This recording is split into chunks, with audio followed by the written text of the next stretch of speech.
Comment les innovations en matière d'agroéquipement transforment déjà le quotidien dans les vignes? Pourquoi elles sont cruciales pour relever les défis environnementaux, techniques et économiques de la filière? Bienvenue dans Savoir le podcast Vigne Vin, proposé par l'Institut français de la vigne et du vin. Une pulvérisation précise, c'est pas forcément des nouvelles technologies, on peut déjà faire beaucoup avec un pulvérisateur. Dans cette nouvelle saison baptisée Tech Vigne Future au cœur des agroéquipements, plongez avec nous dans les coulisses de la recherche et développement menée par l'IFV avec les partenaires en pulvérisation numérique et robotique. Mon réglage pulvé, c'est une plateforme accessible à tout le monde, gratuitement. C'est vraiment un outil pratico-pratique, hyper intéressant quand on s'occupe du réglage de pulvé. N'hésitez pas à vous abonner sur votre plateforme de podcast préférée pour ne manquer aucun épisode. Allez, c'est parti, préparez-vous à vendanger et à laisser décanter des litres de connaissances. Ce nouvel épisode de notre deuxième saison de Savoir le podcast Vigne Vin est dédié à la pulvérisation de précision. Et pour en discuter avec nous, j'accueille deux invités, Sébastien Codis et Alexandre Davy. Bonjour. Bonjour. Bonjour. Vous êtes tous les deux ingénieurs protection du vignoble à l'IFV, spécialisés en agroéquipement. Merci beaucoup d'être avec nous pour cet épisode. Alors pour commencer, j'aimerais d'abord vous poser une question. Si vous étiez une AOC, vous seriez laquelle et surtout pourquoi? Allez, je me lance. Donc, moi, je reviens à mes origines, je dirais AOC Gaillac. On revient toujours à ses racines. Et vous, Sébastien? Pour ma part, je choisirais l'AOC Marcillac, qui est un vignoble qui est situé en Aveyron. Et c'est également mes origines, une très belle région avec un vignoble en terrasse. Donc tout au long de cet épisode, on va parler de la pulvérisation de précision. D'abord, qu'est-ce qu'on entend derrière ce terme et pourquoi cette précision est si importante? Sébastien, vous pouvez nous l'expliquer? Alors c'est important de définir ce qu'est la pulvérisation de précision. On peut la définir comme l'ensemble des technologies, mais également des pratiques qui, combinées, concourent à apporter la bonne dose de produits phytopharmaceutiques au bon endroit et au bon moment. Voilà, il y a vraiment ces trois composantes à considérer.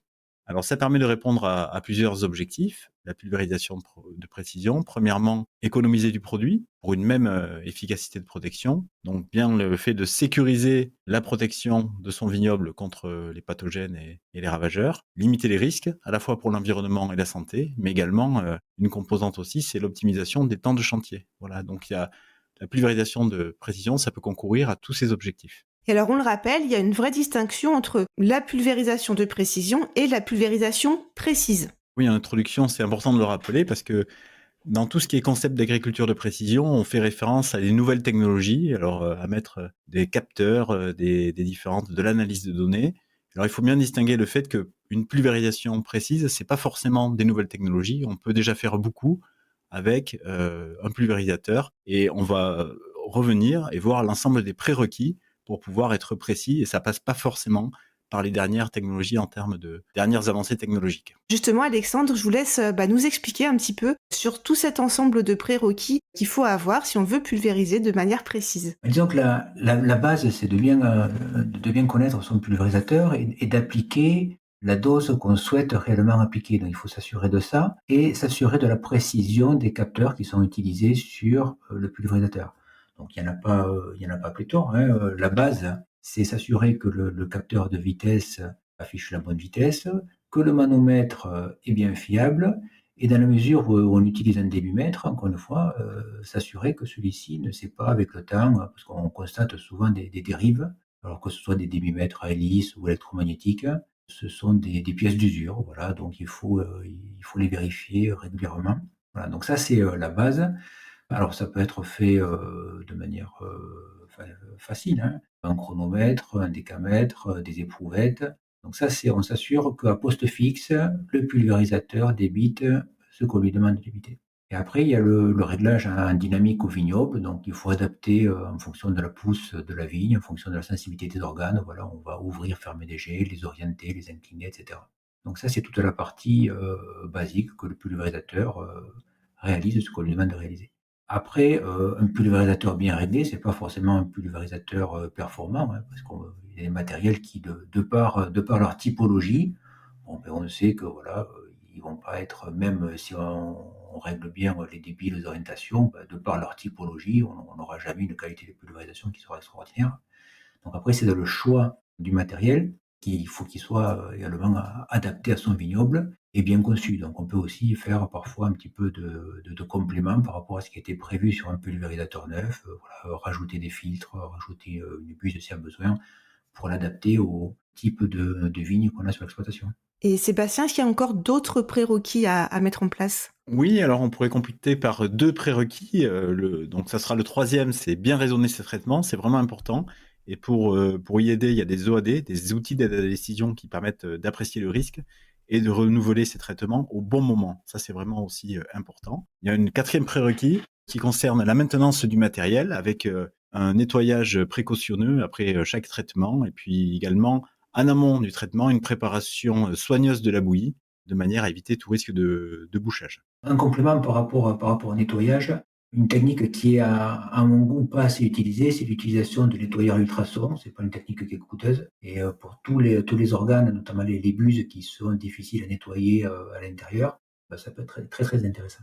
Très bien, alors je pense qu'on a fait le tour un petit peu de tous ces prérequis. Maintenant, la question aussi qui peut se poser au quotidien, c'est quels paramètres je vais essayer de maîtriser en premier. Est-ce que je m'intéresse d'abord à la dérive, à la précision, à la qualité de ma pulvérisation, aux trois en même temps? En pratique, comment ça se passe? En pratique, voilà, il faut s'intéresser aux 3, mais si on veut les mettre dans l'ordre, dans un premier temps, la base, c'est, le pulvé. On s'assure que les débits, les vitesses correspondent à ce qu'on attend de la machine. Donc ça, c'est le réglage à poste fixe. Ensuite, on va s'intéresser à ce qui arrive sur, la cible, c'est-à-dire les feuilles. Donc là, on va essayer de viser les faces inférieures des feuilles, celles qui présentent les stomates, c'est par là où peut pénétrer le mildiou. Et puis la zone fructifère qu'on veut protéger en priorité. Donc ça, c'est au vignoble, on va essayer d'orienter les diffuseurs, à mettre des buses avec un débit supérieur en face des grappes. Voilà, on va essayer différentes techniques pour améliorer la qualité d'application. Et puis, je dirais en dernier, on va regarder la dérive. Donc la dérive, c'est la quantité de produit qui sort au-delà de la parcelle traitée, qui n'atteint pas sa cible. Ce qui arrive au sol, c'est pas considéré comme de la dérive, mais on va essayer de le limiter aussi, parce que plus on en met au sol ou à l'extérieur de la parcelle, et moins on en a dans la vigne. Pour accompagner les viticulteurs, donc, l'IFV a mis en place une plateforme accessible à tous qui s'appelle Mon Réglage Pulvé. Est-ce que vous pouvez nous expliquer de quoi il s'agit? Oui, tout à fait. Mon réglage pulvé, donc vous l'avez dit, c'est une plateforme accessible à tout le monde, gratuitement. Elle se scinde en 2 parties. Une première partie sur les connaissances générales sur la pulvérisation, puis la deuxième partie qui fait vraiment la plus-value de l'outil.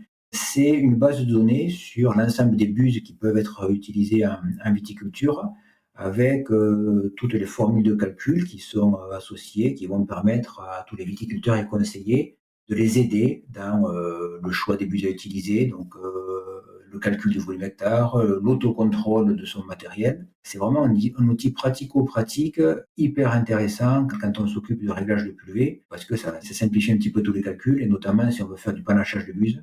Merci pour ces réponses. Ce que je vous propose maintenant, c'est de passer au quiz. Et vous aussi qui nous écoutez, n'hésitez pas à jouer. Première question. Quand on pulvérise, plus la taille de la goutte est petite, plus le pouvoir couvrant augmente. Vrai ou faux?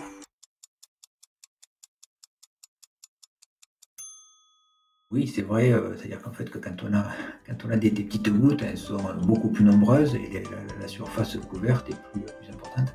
Effectivement, le taux de couverture est lié à la taille des gouttes, mais il est également lié au volume hectare. Et ça, ce sont 2 éléments, 2 composantes à prendre en considération. Sachant qu'attention, avec les gouttes trop fines, on est très sujet, on l'a vu dans le podcast lié à la dérive, on est très sujet à la dérive, notamment dans des conditions sèches où il y a de la dessiccation. Et du coup, il faut trouver des bons compromis. Et donc en général, ce qu'on essaiera de faire pour avoir un bon taux de couverture, c'est de pulvériser avec un volume hectare pas trop faible, c'est-à-dire le plus important qu'on puisse faire, hein, et par contre d'utiliser des gouttes pas trop fines. Donc voilà, à chaque fois c'est une histoire de compromis pour pouvoir traiter et d'avoir une bonne taux de couverture avec des tailles de gouttes raisonnables qui font un bon travail agronomique sans trop générer de dérives. Très bien, alors deuxième question, qu'est-ce que Evas Previti? Un nouveau modèle de capteur de végétation à ultrasons, une vigne artificielle utilisée par l'IFV pour mener des tests de pulvérisation ou un outil d'aide à la décision développé par l'IFV? Alors Reverse Previty, c'est le modèle de bande d'essai que l'IFEV a développé de manière à pouvoir tester les qualités d'application des différents pulvérisateurs en conditions contrôlées à différents stades végétatifs. Ça nous permet d'évaluer l'efficacité de la pulvérisation par la mesure des dépôts, à la fois en début de végétation, milieu et pleine végétation. Du coup, ça permet d'avoir une vision complète de la qualité d'application sur tout le cycle végétatif. Et cette vigne artificielle permet de simuler à la fois des vignes larges, comme on a dans le bassin méditerranéen ou dans la plupart des vignobles, mais également les vignes étroites comme on a dans les vignobles septentrionaux. Voilà, donc c'était la bonne réponse, c'était une vigne artificielle. Troisième question, quels moyens existent pour contrôler la pulvérisation au vignoble? Le compo bleu, le traceur fluorescent ou les plaques de fer rouillées?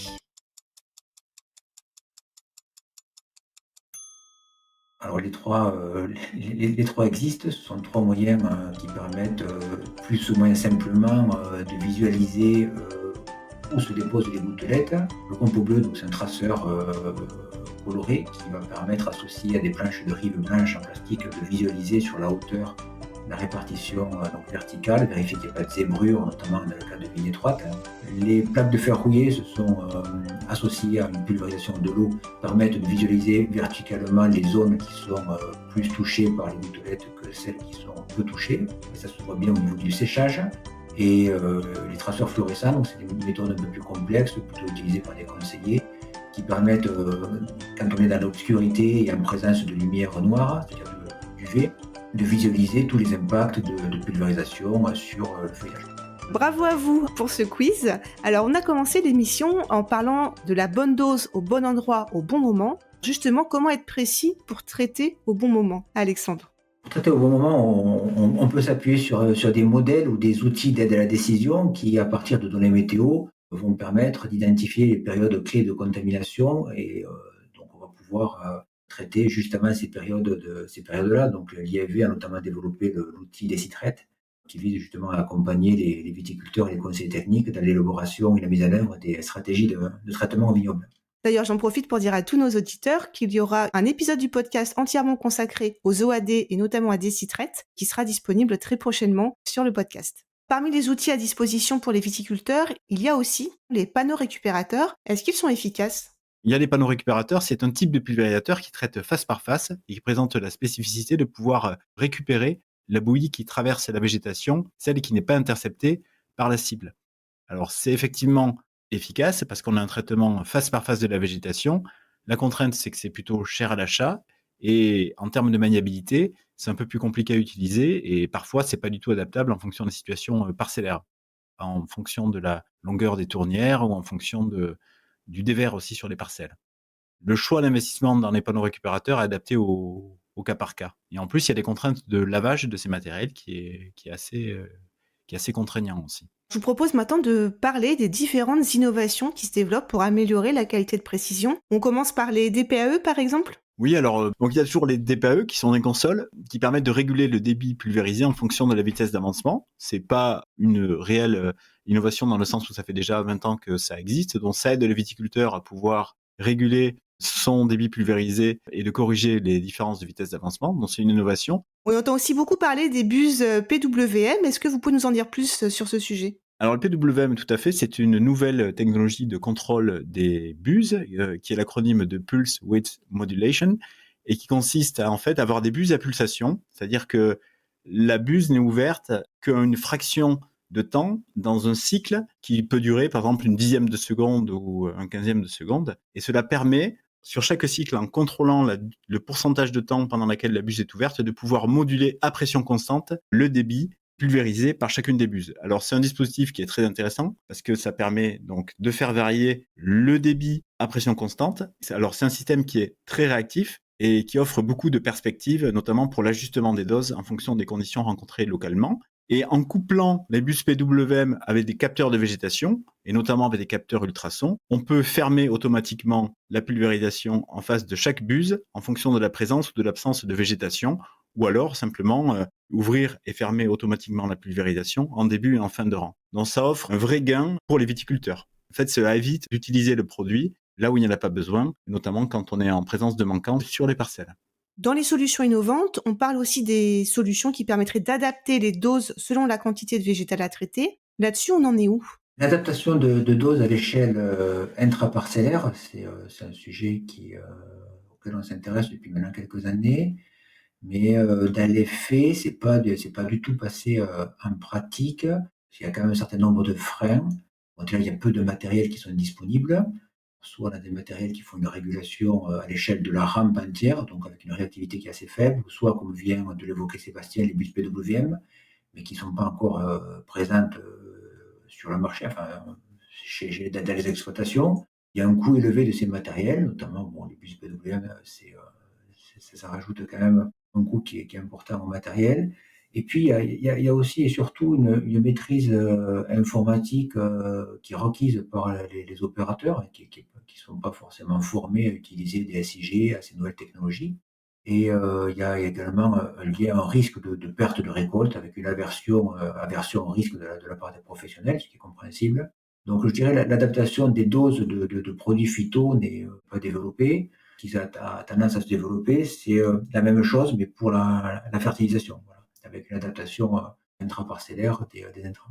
Alors effectivement, pour la modulation de dose en intraparcellaire, c'est compliqué parce qu'on peut avoir des données issues de capteurs qui permettent de faire des différenciations entre doses. Par contre, choisir la bonne dose exactement, localement, à appliquer, ça reste un process qui est compliqué pour le viticulteur au niveau des exploitations. Par contre, il ne faut pas oublier que l'essentiel, c'est d'avoir un bon pulvérisateur. Donc il vaut mieux avoir un bon pulvérisateur qui permette de réduire les doses partout, sans avoir besoin d'une débauche technologique, plutôt qu'un pulvérisateur moins bon sur lesquels il y a besoin d'analyser et de faire beaucoup de calculs sur lesquels, encore, il est difficile de pouvoir transformer une donnée de développement végétatif et la traduire en réduction de dose précise, locale, sur chaque endroit. Voilà. Donc il faut encore une fois veiller à la cohérence de toute la chaîne et surtout ne pas envisager de faire de la modulation de dose intraparcellaire avec un pulvérisateur peu performant.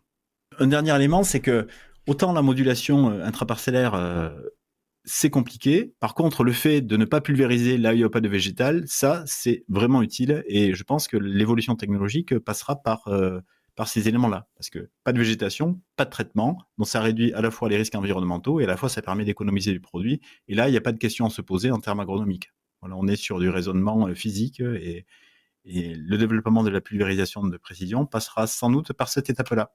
Et justement, sur les autres développements, quelles sont les autres perspectives de travaux de recherche? On parle notamment de pulvé fixe. Est-ce que vous pouvez nous en dire plus? Alors le système de pulvérisation fixe a été travaillé à l'IFV en vigne, suite à des résultats plutôt intéressants en arboriculture. Bon, finalement, je veux dire, c'était un peu une fausse bonne idée. Donc l'idée, c'était d'avoir un système un peu comme un système d'irrigation qui soit fixé au vignoble, qu'on puisse appliquer les produits phyto rapidement. Donc ça rejoignait des idées de rapidité qui pouvaient être intéressantes. En fait, la structure de la végétation en vigne fait qu'on a un entassement du feuillage avec des grappes qui sont situées en dessous, des stomates sur les faces inférieures difficilement atteignables et surtout une culture extrêmement mécanisée. Donc tout ça mis bout à bout fait que finalement on a trop de contraintes et il n'y a pas grand-chose, à mon sens, à attendre de la pulvérisation fixe pour la partie viticole. Par contre, ce qui est peut-être intéressant, ce qui est travaillé là en recherche, c'est peut-être l'utilisation des drones. Alors les drones, ils font partie des techniques d'épandage aérien qui sont largement utilisées dans certains pays, sur certaines cultures, hein. Actuellement, la réglementation française est très contraignante, hein. Alors d'une part pour faire voler un drone qui commence à être assez lourd, hein, par rapport aux habitations, par rapport aux couloirs aériens, et cetera. Mais surtout par rapport à l'épandage des produits phyto. Donc pour le moment, le marché reste extrêmement confidentiel, il n'y a pas ou très peu d'utilisation. Par contre, bon, on peut penser que cette réglementation pourra peut-être évoluer dans le temps et ça peut offrir des perspectives intéressantes, notamment par rapport à la réentrée dans des parcelles qui sont détrempées, dans lesquelles on ne peut pas revenir avec des engins qui sont lourds, hein, sinon on va s'embourber, faire des ornières, etc. Donc il y a ce côté très intéressant après de fortes pluies, sur des parcelles en forte pente, par rapport à l'exposition de l'opérateur, hein, là où on traite aux chenillères ou au pluvieux à dos dans des vignes très pentues. Donc, il peut y avoir un intérêt. Donc, il y a des travaux qui ont été réalisés par l'IFV, mais pas que, hein. Donc, la qualité de pulvé, généralement, est quand même moins bonne qu'avec un pulvérisateur classique, mais associé à un passage entre deux pulvérisations classiques, il peut y avoir un intérêt. Donc, c'est un outil à suivre. Nous arrivons bientôt à la fin de notre épisode. Est-ce que pour conclure, vous pouvez nous dire ce que vous voyez, vous, comme perspective de développement pour tous ces outils qui permettent d'améliorer la qualité de pulvérisation et peut-être les freins éventuels au développement de ces nouvelles technologies? Concernant les freins, c'est bien sûr le coût et le temps d'appropriation de ces technologies. Par contre, les perspectives, elles sont là pour 2 raisons. Avec l'évolution des règles d'homologation, les produits qui vont rester sur le marché seront sans doute de moins en moins performants. Il faudra être de plus en plus précis pour les appliquer. Ça, c'est un premier élément. Les technologies pourront aider dans ce sens-là. Et on parlait tout à l'heure de qualité de pulvérisation et de tous les éléments qui concourent à avoir une meilleure précision. Donc, apporter la bonne dose au bon endroit et toujours au bon moment. Donc ça va rester d'actualité. Et d'autre part, pour garder des molécules, c'est possible, et ça, c'est des discussions en cours. Il y a eu déjà des précédents avec le Captan en arboriculture, où le produit ne peut être utilisé que moyennant une certaine précision du matériel d'application, c'est-à-dire d'utiliser des doses très faibles avec des matériels qui permettent de réduire les dépôts sur le sol ou réduire la dérive. Et là, les nouvelles technologies pourront peut-être nous y aider. Et il y a des réflexions en cours au niveau européen pour intégrer dans l'autorisation de mise sur le marché des techniques d'application spécifiques. Voilà. Donc là, on est en plein dans les perspectives de développement des techniques de pulvérisation de précision, mais du point de vue réglementaire. Avant de nous quitter, nous avons 2 questions des étudiants posées par le lycée Agropolis de Montpellier. La première: quels capteurs ou technologies sont utilisés pour ajuster la pulvérisation en temps réel? Pour ajuster en temps réel, ce qui est utilisable, c'est les capteurs de végétation qui vont permettre de dire s'il y a végétation ou pas pour ouvrir ou fermer les buses. Voilà, c'est ce qu'on entrevoit à court terme comme piste de développement de ces technologies. Est-ce que ces capteurs sont fiables dans des conditions d'utilisation intensives? Les conditions d'utilisation en viticulture sont quand même très spécifiques. On va travailler sur des machines, donc il y a énormément de vibrations, beaucoup de poussière, une exposition aux embruns des produits phytosanitaires qui peuvent venir obturer, perturber le signal. Il peut y avoir la chaleur. Si les capteurs sont situés sur le tracteur, donc ils sont soumis à tous ces phénomènes. Et si en plus ils sont situés à l'intérieur du circuit pour mesurer un débit ou une pression, ils sont également soumis à tous les problèmes de dépôt de produits. Il faut savoir qu'en viticulture, on utilise beaucoup de produits solides. Il y a des quantités importantes, notamment le soufre qu'on utilise plusieurs kilos par hectare. Quand on les installe, ils sont fiables, mais après, avec le temps, il peut y avoir une perte de fiabilité, notamment sur les débitmètres, qui vont justifier des autocontrôles réguliers, parce que sinon, on va être amené à suivre aveuglément un outil qui a perdu sa fiabilité dans le temps, et ça nous amène à faire des bêtises. Voilà, c'est la fin de notre épisode Savoir le podcast Vigne-Vin. Merci à nos invités, Sébastien Cotis et Alexandre Davy. Merci D'avoir partagé vos connaissances avec nous. Alors si le sujet vous intéresse, sachez qu'il y a 3 autres épisodes consacrés à la pulvérisation qui vous permettront d'en savoir plus. Merci à vous de nous avoir écoutés. Le podcast a déjà franchi la barre des 3000 écoutes, alors continuez à nous suivre et à partager les épisodes des 2 saisons sur votre plateforme préférée. À très bientôt.